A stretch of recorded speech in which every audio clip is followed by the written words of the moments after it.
Bien, chicos, buenos días. El día de hoy vamos a hacer la segunda parte del tema de revolución industrial. Este tema lo habíamos comentado la semana pasada, ¿no es verdad? Habíamos hablado de la primera fase de la revolución industrial y recordemos algunos puntos importantes, ¿no? Por ejemplo, recordemos que la primera revolución industrial va a desarrollarse en lo que sería el territorio de Inglaterra, ¿no? Inglaterra, como habíamos comentado la semana anterior, pues va a llegar a ser la primera potencia mundial hacia el siglo XIX y comienzo del siglo XX, pero ese liderazgo que va a tener va a ser producto pues del hecho de que dentro de Inglaterra se va a gestar toda una serie de cambios en el proceso de la producción a través de la incorporación de las máquinas. ¿No es así? Profesora, ¿y por qué Inglaterra fue la nación que impulsó la revolución industrial? Bueno, van a haber varios factores que también habíamos conversado.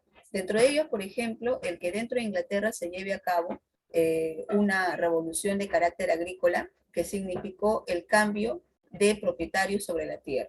Los campesinos, los pequeños campesinos, fueron obligados a vender sus tierras a los grandes empresarios y estos, obviamente, al obtener estas tierras, pasaron a producir pues en gran escala. ¿No es así? Este vendría a ser un hecho importante, el cambio de propiedad sobre la tierra. Otro aspecto importante que también va a promover la revolución industrial en Inglaterra sería pues que este país había vivido cambios en el ámbito político. Dentro de Inglaterra, si bien es cierto, había un monarca, sucedía pues que este monarca no gobernaba solo, sino que gobernaba acompañado de un parlamento que tenía dos cámaras, era la Cámara de los Lores, ¿no? Y la Cámara también de lo que vendrían a ser los burgueses, ¿ya?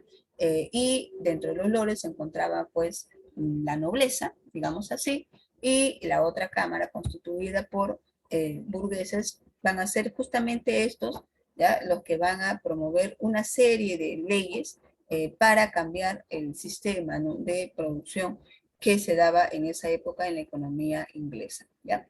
A eso tenemos que sumarle, chicos, lo que la historia conoce como acumulación de capital. ¿Qué es lo que sucede? Que Inglaterra va a lograr acumular muchísima riqueza en los siglos correspondientes a la Edad Moderna.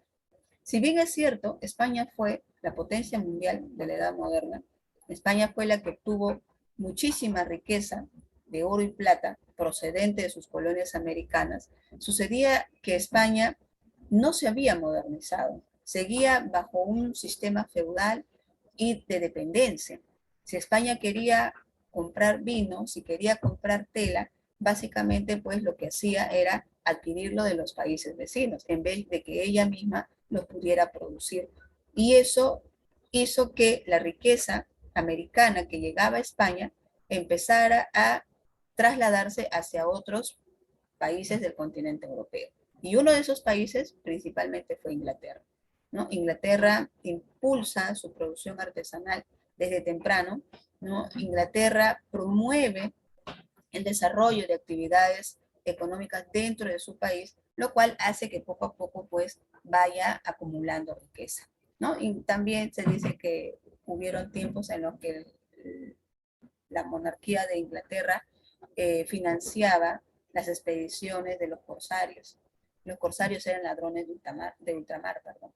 Y parte del botín que obtenían de los pillajes, los saqueos que ellos practicaban, terminaba en las arcas del rey de Inglaterra, ¿no? Una de las reinas, por ejemplo, se dice que estuvo muy vinculada, ¿no?, con estos corsarios, con estos ladrones de alta mar, vendría a ser pues la reina Isabel, Isabel I de Inglaterra, ¿correcto? Entonces, todas estas actividades que te comento rápidamente permitieron que Inglaterra tuviese el capital como para poder llevar a cabo el financiamiento del desarrollo industrial, ¿ya? De tal manera, vuelvo a repetir, que Inglaterra pues pasaría a liderar la economía mundial en el siglo XIX, ¿no?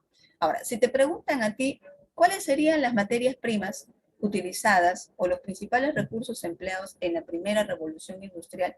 ¿Qué responderías? A ver, escríbeme a través del chat, ¿no? ¿Cuáles serían los recursos o las materias primas empleadas por Inglaterra en la primera revolución industrial?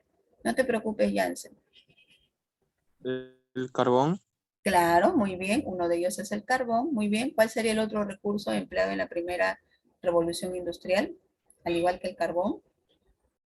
También está, a ver, recuerden, el, para fabricar las máquinas, El vapor. sí, pero para fabricar las máquinas, ¿qué mineral, qué metal necesitaban? ¿Recuerdan? El carbón era el combustible. ¿Será el cobre o será el hierro? A ver, el hierro. El hierro. Claro, el hierro. ¿Ya? Muy bien, chicos. ¿Ya? Entonces, el carbón mineral, el hierro, ¿ya? Y el algodón, ¿ya? No se olviden del algodón, van a ser los tres principales recursos que van a mover la primera revolución industrial, ¿no? Entonces tú dirás, bueno, profesora, yo entiendo que puede ser el carbón y el hierro porque con ellos se puede, ¿no? Fabricar la máquina y hacer andar a la máquina, ¿no? Con el combustible que es el carbón. Pero el algodón, ¿para qué va a servir?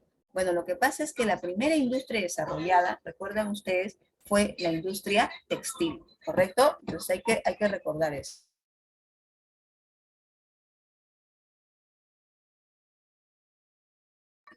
¿Ya? Entonces, ahí tenemos a la primera revolución industrial, ¿correcto? La primera industria impulsada, no se olviden ustedes, ya eso fue pregunta de examen de admisión, va a ser la industria textil. Entonces, Inglaterra va a pasar a producir en gran escala, ¿ya? Prendas, tejidos que va a comercializar en la región, ¿no es así? Es decir, en el territorio europeo y también, ¿no? Va a pasar a comercializar estos productos en otras partes del mundo, ¿correcto? Pero eso es en la primera revolución industrial. Ahora, nosotros vamos a hablar de lo que vendría a ser la segunda revolución industrial. ¿Ya? Y debemos recordar que la segunda revolución industrial se va a desarrollar hacia el siglo XIX, ¿ya? Hacia la segunda mitad del siglo XIX hasta comienzos de lo que vendría a ser el siglo XX, ¿correcto? ¿Qué fue esta segunda revolución industrial? Bueno, la segunda revolución industrial va a significar el desarrollo de otras actividades industriales, ¿ya? O sea, ya no solamente la industria textil, sino que en esta época se va a impulsar la industria, por ejemplo, química, la industria del acero, la industria del petróleo, ¿correcto? Y ya no solamente lo va a desarrollar Inglaterra, sino van a haber otras naciones que se van a involucrar en este proceso de revolución industrial, ¿ya? Veamos por acá entonces qué características va a tener.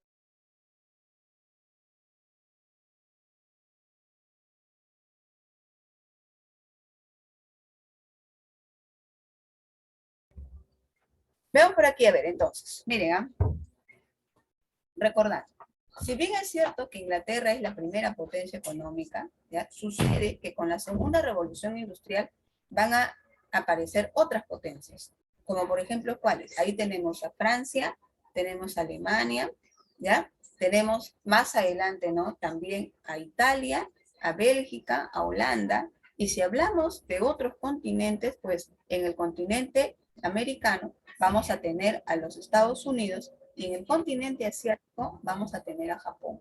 ¿Ya? Entonces la revolución industrial ya no solo va a implicar a las naciones de Europa en su segunda fase, ¿no? Sino también a naciones de otros países. Como vuelvo a repetir, vendrían a ser Estados Unidos y también Japón. ¿Ya? Así que, si bien es cierto, Europa va a ser el centro de la economía mundial, sucede pues que este nivel de producción también se va a expandir hacia otros territorios, ¿correcto? Profesora, pero ¿por qué esos otros países también van a pues impulsar su desarrollo industrial? Bueno, a ver, vamos viendo por aquí algunas características, ¿no? Por ejemplo, vemos el caso de Japón, ¿ya? Japón, muchachos, era un país feudal, digamos así, hasta mediados del siglo XIX. Era una nación tradicional gobernada por un emperador, ¿ya? Que pues basaba su economía en lo que era la producción en el campo, ¿correcto? Así vivió Japón durante mucho tiempo. Pero el siglo XIX va a significar para Japón un siglo de cambios, principalmente a partir de la segunda mitad del siglo XIX en adelante. ¿Qué es lo que va a pasar? Que en un corto tiempo, Japón va a dejar de ser un país feudal, un país agrícola, para pasar a impulsar su desarrollo industrial. Lógicamente, este cambio no fue fácil, ¿ya? En Japón tuvieron que haber reformas en el ámbito económico, en el ámbito político. Por ejemplo, una de las cosas que ocurrió fue que los shogunes, que eran algo así como los jefes militares, ¿no? Gente muy influyente dentro de Japón, perdieron muchísima autoridad. ¿Ya? Los grandes señores terratenientes, latifundistas en Japón no estaban de acuerdo con las reformas que estaba impulsando pues el gobierno, ¿no? En aquella época, pero bueno, poco o nada pudieron hacer. Hubieron revueltas, hubieron enfrentamientos, pero finalmente se impuso el modelo de modernización que estaba planteando el gobierno japonés. Y miren, ¿qué fue lo que hizo Japón? Bueno, en primer lugar, promover el ingreso de europeos a Japón, ¿correcto? Entraron muchos europeos para orientar, ¿no? El sistema de producción en Japón, y de todos los ámbitos, inclusive en el ámbito militar. Ellos contrataban a estrategas militares europeos y de otras regiones para que puedan fortalecer el ejército de Japón. ¿Por qué? Bueno, porque Japón tenía, pues, ¿no? Enfrentamientos con Rusia, con China, por ejemplo. Entonces, ¿no? Su reformulación de sus fuerzas militares, pues, era fundamental, ¿ya? En segundo lugar, también lo que hace Japón es promover que sus estudiantes puedan viajar hacia las grandes universidades de Europa para poder educarse allá. Entonces, imagínense ustedes, ¿no? Un estudiante, ¿no? De la educación básica regular en Japón termina, ¿no? Digamos, lo que aquí nosotros llamamos la secundaria, vamos a decirlo así, y luego era enviado, pues, a las universidades de Europa. Ahí, ¿no? Ellos se preparaban, ¿no? Regresaban con, obviamente, el pensamiento, ¿no? Muy distinto, al igual que una carrera también, ¿no? Muy diferente a las que podían proporcionarse en Japón. Y eso es lo que poco a poco va a promover el cambio en la estructura económica de ese país. A todo ese proceso de cambios se le conoce en Japón como la Revolución Meiji, ¿ya? La Revolución Meiji o la era Meiji, que va a significar, vuelvo a repetir, que Japón deje de ser una nación feudal y agrícola para pasar a industrializarse.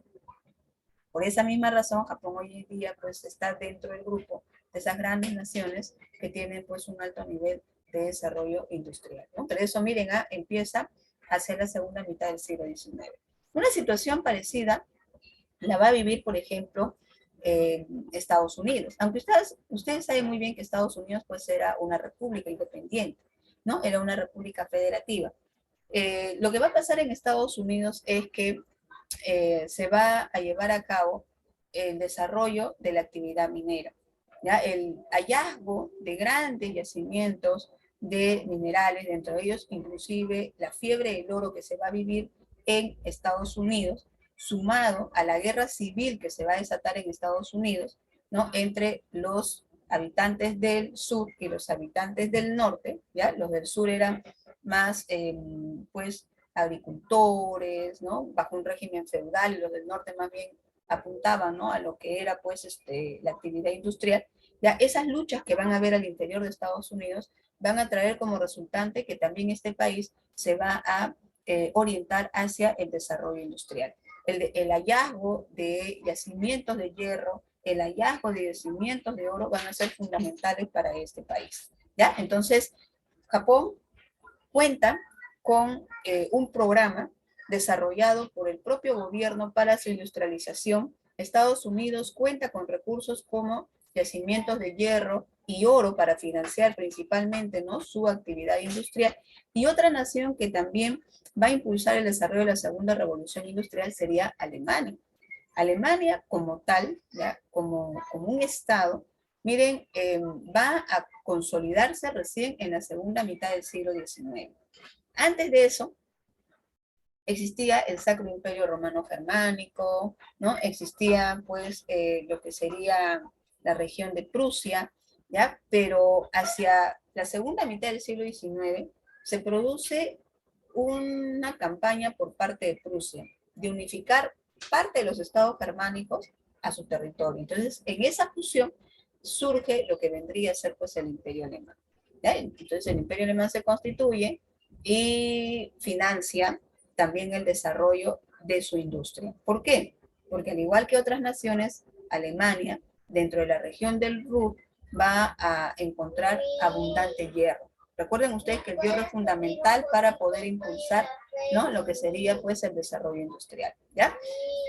También le costó a Alemania ingresar hacia lo que vendría a ser la revolución industrial, pero finalmente, como les dije hace un ratito, ya no va a estar Inglaterra solita, ¿no? Sino van a haber otras naciones que van a competir con ella. Y por esa misma razón, miren, va a suceder pues que más adelante, ¿no?, se van a desatar las guerras, ¿no? Por ejemplo, cuando toquemos el siglo XX y nos preguntemos, ¿qué provocó la Primera Guerra Mundial? Vamos a ver que las causas de la Primera Guerra Mundial son principalmente de índole económica. ¿Qué quiere decir? Que el afán por controlar colonias, por controlar mercados, por controlar materias primas, va a ser lo que va a empujar a los estados europeos a una guerra que va a ser prolongada en el tiempo, ¿no? Porque si inicialmente pensaron que la Primera Guerra Mundial podría durar pues unos cuantos meses, ocurrió que esta guerra tardó 4 años. 4 años de devastación, 4 años, ¿no?, de desgaste, ¿no?, económico, moral, psicológico, ¿no?, social, político, etcétera, ¿no? Pero miren, todo eso tiene que ver con esto que estamos comentando en la segunda revolución industrial. Profesora, ¿qué cambio se va a vivir en Europa en aquella época? Bueno, en primer lugar, que debido a la segunda revolución industrial, chicos, se va a consolidar el sistema capitalista. ¿Ya? ¿Qué es el capitalismo? El capitalismo es el cuarto modo de producción. El cuarto modo, profesor, ¿y cuáles son los tres anteriores? Dirás tú, ¿no? Bueno, ahí estaría la comunidad primitiva, donde había colectivismo, cuando el hombre, ¿no?, estaba evolucionando, vamos a decirlo así. Luego estaba el esclavismo, ¿ya? Estaba el feudalismo, que era el tercer modo de producción, y el cuarto modo de producción es el capitalismo. Entonces, el sistema capitalista, que está basado en la industria, en el comercio, ¿ya? Ese sistema se afianza con la segunda revolución industrial. Y ya no solo le corresponde a Europa, sino que este modelo económico se va a implantar en Asia, como el caso de Japón, y también en los Estados Unidos, ¿no es verdad? Representando pues a lo que sería la región americana. Otra cosa que también ocurre con la segunda revolución industrial es que la población va a crecer enormemente en países como Europa, ¿no? Hay una explosión demográfica en Europa a finales del siglo XIX y como consecuencia de ello mucha gente va a migrar, ¿correcto? ¿Hacia dónde se van a desplazar? Bueno, pues, ¿no?, muchos de ellos hacia el territorio americano, porque van a considerar que América es la tierra de las oportunidades. Entonces, en una época en la que Estados Unidos necesitaba, por ejemplo, mano de obra calificada para su actividad industrial, va a suceder pues que muchos europeos van a migrar hacia los Estados Unidos. Estados Unidos en realidad es una nación que se ha ido gestando con migraciones de diferentes, ¿no?, grupos de europeos. Van a venir de Alemania, van a venir de Francia, van a venir de Inglaterra, van a venir de Holanda, de Suiza, de Bélgica, de diferentes lugares, ¿no? Europeos de diferentes nacionalidades salen en dirección a Norteamérica porque consideran que esa zona es la tierra de las oportunidades. Entonces, en los conocimientos que llevaban ellos, que ya tenían un siglo de estar, ¿no?, viviendo bajo el sistema industrial, va a servir también muchísimo para empujar el desarrollo industrial de los Estados Unidos de Norteamérica, ¿ya? Ahora, si bien es cierto que se va a consolidar el sistema capitalista, sucede, muchachos, pues que esta va a tener épocas de auge, de prosperidad, me refiero al sistema capitalista, épocas muy, ¿no?, muy fuertes, importantes, pero también va a tener otras etapas de crisis, ¿no? Más adelante, por ejemplo, vamos a hablar sobre el crack del 29, que fue una época en donde el sistema capitalista, ¿no?, estuvo a punto, pues, de quebrar, ¿no?, como consecuencia de la excesiva libertad que le daban los gobiernos pues a los grandes grupos empresariales. Entonces, lo que tuvo que hacer el sistema capitalista fue reformularse, ¿no?, replantear su forma de organización para evitar pues que crisis tan agudas, tan terribles como estas se vuelvan a repetir. Lo real, chicos, es que las crisis en el sistema económico se han dado más o menos a comienzos de cada milenio, ¿no? O sea, se pasaba, ¿no? De un siglo a otro, ¿no? Se pasaba, ¿no? De un periodo, digamos, de 1000 años a otro y habían, ¿no? Momentos de cambio, ¿no? Drásticos. Y es más o menos la situación que nosotros estamos viviendo en la actualidad. Tú sabías que el iniciar un siglo, perdón, no un ciclo, iniciar un siglo muchas veces estaba vinculado no solo a crisis económicas, sino también a enfermedades. El siglo XX fue un siglo muy duro, ¿no? Que comenzó con guerras, como la Primera Guerra Mundial, ¿no? Y que continuó con pandemias, como por ejemplo, pues, la gripe española, que mató a millones de personas en corto tiempo, ¿ya? Y a ello súmale el crack del 29 que hace un rato te comenté. Nosotros hemos empezado el siglo XXI también con situaciones un poco complicadas, ¿no es verdad? La ventaja quizás para nuestra época pues es que la ciencia ha avanzado bastante y en tiempos más cortos se pueden obtener por lo menos paliativos, ¿no? Para contrarrestar una peste, ¿no? Como la que se vivió antiguamente, ¿no? Muy bien, entonces vemos por aquí, miren que en la segunda revolución industrial van a haber otras potencias que van a competir con Inglaterra, ¿correcto? Profesora, y si Inglaterra ya no está sola, entonces, ¿qué es lo que va a ocurrir? Que todas estas naciones van a producir en la misma cantidad que Inglaterra. Bueno, muchas sí. Es más, ni siquiera se van a abocar a lo que es la industria textil. Por ejemplo, ¿qué va a desarrollar Alemania? La industria del automóvil, la industria química, ¿no? Con la industria química, por ejemplo, van a poder fabricar, van a poder producir abonos sintéticos, abonos artificiales, que van a desplazar a estos abonos naturales que traían de lugares tan recónditos como por ejemplo el nuestro. Me estoy refiriendo al guano de islas. El guano de islas, cuando se descubrió sus propiedades, ¿no? Sus bondades, fue comercializado en gran cantidad. Pero luego en Europa empezaron a fabricar abono artificial y con eso se vino abajo el negocio del guano de islas. ¿Ya? Entonces, un país, digamos, ¿no? Que encabeza, que lidera el desarrollo industrial más allá de la industria textil, vendría a ser Alemania, seguido de Francia, ¿no? Y los otros ya en colita, ¿no? Italia, Bélgica, Holanda, como ustedes están viendo en el esquema. ¿Ya? La industria del automóvil también es importante y también, por ejemplo, lo va a promover los Estados Unidos. Japón también le entra, pues, ¿no? A ese mismo sistema, ¿correcto? Profesora, y si Inglaterra ya solita no es la que explota, ¿no? Los recursos y ya solita no es la que vende, ¿no? En el mercado internacional, ese tipo de competencia que se va a generar va a provocar pues que estos países permanentemente estén en búsqueda de recursos naturales, claro. Por eso es que estas naciones promovían expediciones científicas. ¿Por qué crees que viajó Darwin? ¿Por qué crees que viajó Alexander von Humboldt, que vimos la semana pasada? Todas las expediciones científicas que se desarrollaron en el siglo XIX tenían como propósito encontrar materias primas y encontrar mercados en donde vender los productos no industrializados que fabricaban esas naciones.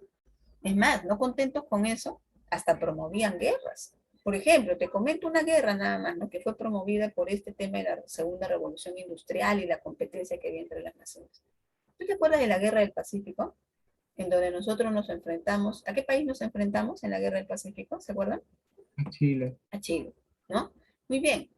¿Cuál fue la causa de la guerra? Bueno, ¿no? Nos dicen que, bueno, Chile tenía afán expansionista, quería crecer, quería apropiarse de tierras que eran tanto de Bolivia como de Perú, ¿no es verdad? Había una crisis política en el Perú. Bueno, son situaciones que se dieron. Pero ¿sabes tú quién estuvo detrás de esta guerra?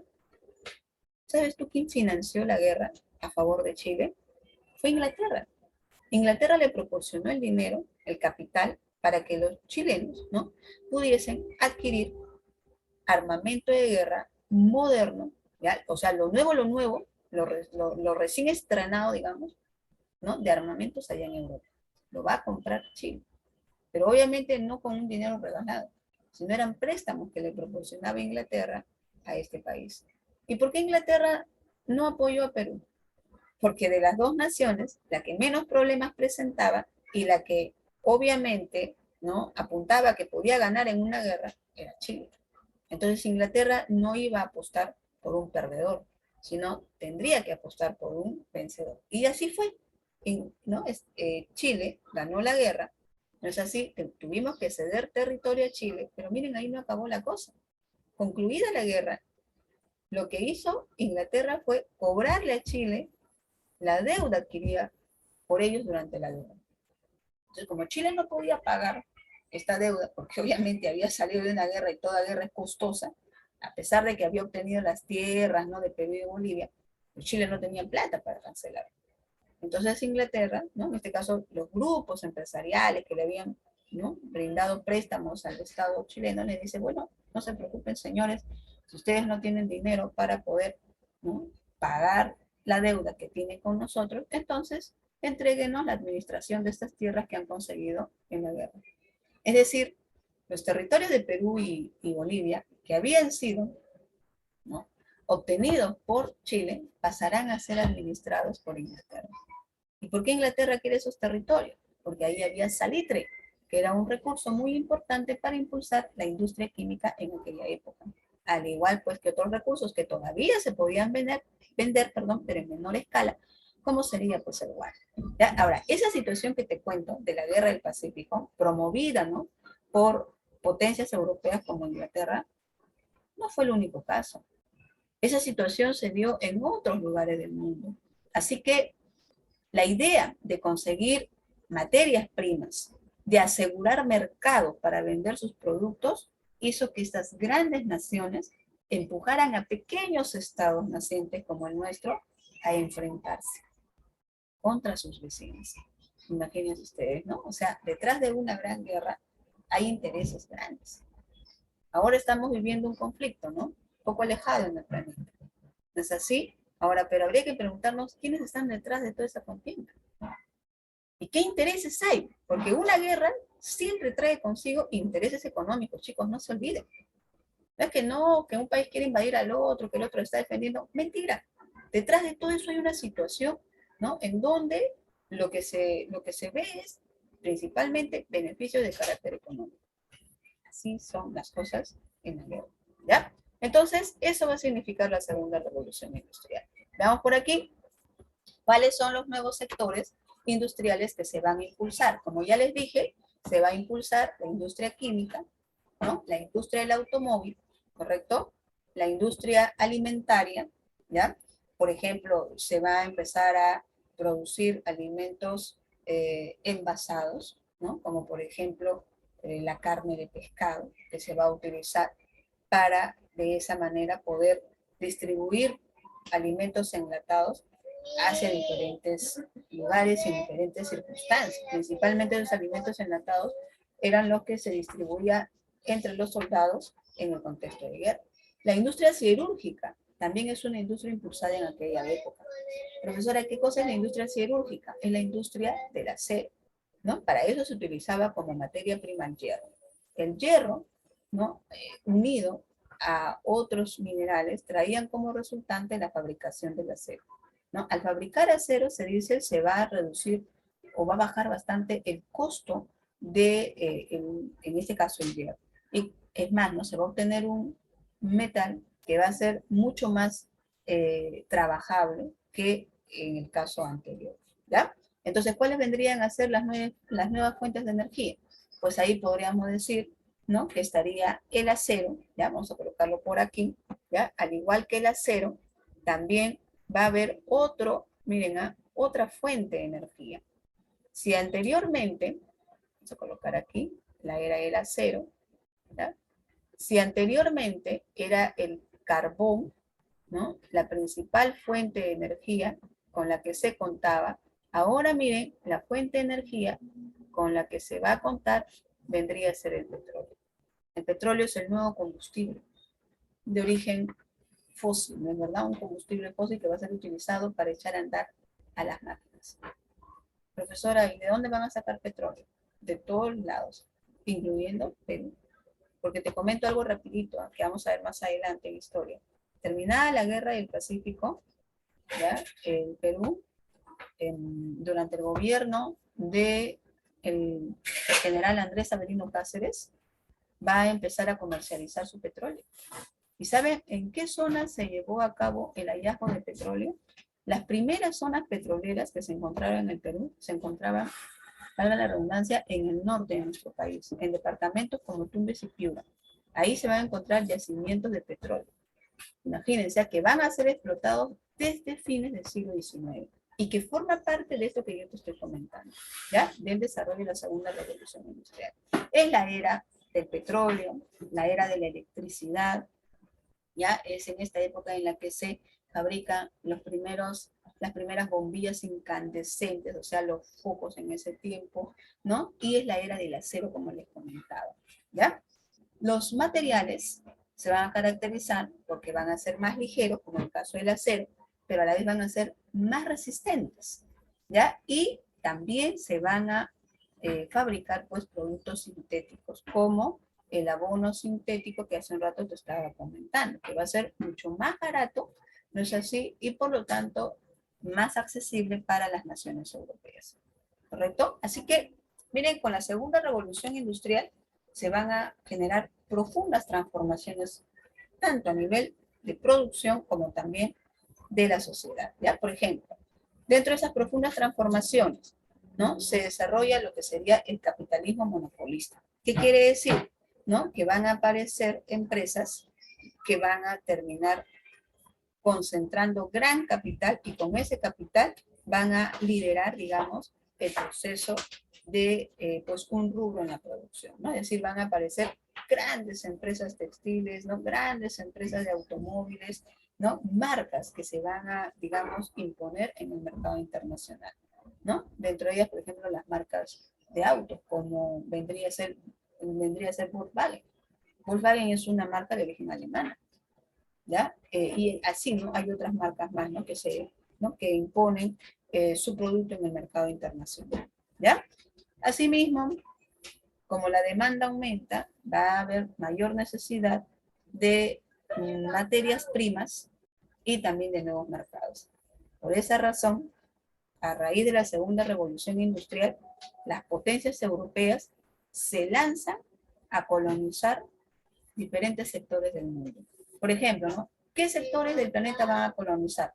Territorios de Asia y territorios del continente africano, ¿ya? Van a llegar a África y van a apropiarse de los recursos de este continente, no solamente de los recursos naturales, sino del recurso humano también, que van a explotar para, de esa manera, impulsar su industria dentro de la región. Igual va a ser en Asia, ¿no? En Asia también se van a introducir, ¿no? Y van a apropiarse de las materias primas, van a controlar los mercados de muchos de esos territorios. Asimismo, miren, también aparecen nuevas formas de capital, ¿no? Por ejemplo, el capital bancario se une con lo que vendría a ser el capital industrial y a consecuencia de la unión de estos grupos capitalistas va a surgir lo que se conoce como el capital financiero, ¿no? Que cuenta con abundante riqueza, como te dije hace un ratito, como para lograr, ¿no? Controlar los rubros de producción industrial y comercial a nivel mundial, ¿ya? Entonces, cuando yo digo capital financiero, estoy hablando de un capital gigantesco, ¿no? Detrás del capital financiero están los grupos empresariales o industriales, ¿no? Y están también los grupos de bancos, ¿ya? Ese es el capital financiero, ¿correcto? Por supuesto que la ciencia avanza, ¿no? La tecnología también avanza en aquella época, aparecen diferentes tipos de máquinas y toda vez que las máquinas van mejorando, chicos, cada vez se requieren de menos operarios. Entonces, una de las cosas que va a generar la segunda revolución industrial es que también va a haber desempleo. ¿Por qué? Porque la gente va a ser desplazada por las máquinas. Y esas personas que ya no van a poder ocupar un puesto de trabajo en las fábricas son justamente las que se van a ver, ¿no? Empujadas a migrar hacia otros territorios, ¿ya? Hay crecimiento urbano, también se dan reformas políticas porque los estados entienden que se tienen que modernizar, ya no pueden seguir, ¿no? Protegiendo y manteniendo un régimen ¿no? feudal basado solo en la propiedad en la tierra y en la agricultura, sino que también entienden que se tienen que aplicar leyes que fomenten el desarrollo industrial, ¿ya? Y por supuesto hay una mayor demanda de productos a nivel global, ¿no? Pregunta, a ver, si yo estoy hablando del siglo XIX, chicos, en esa época, ¿el Perú también va a entrar a ese grupo de países industrializados, sí o no? ¿Qué dicen ustedes? ¿El Perú también se va a industrializar en aquella época? ¿Sí o no? ¿Qué dicen? Siglo XIX. A la par, ¿no? Con Inglaterra, con Estados Unidos, Alemania, Francia, que estamos comentando, con Japón. ¿El Perú se va a industrializar en ese tiempo? ¿No? ¿Por qué, profesora? ¿No tenía el capital que necesitaba? Sí teníamos capital.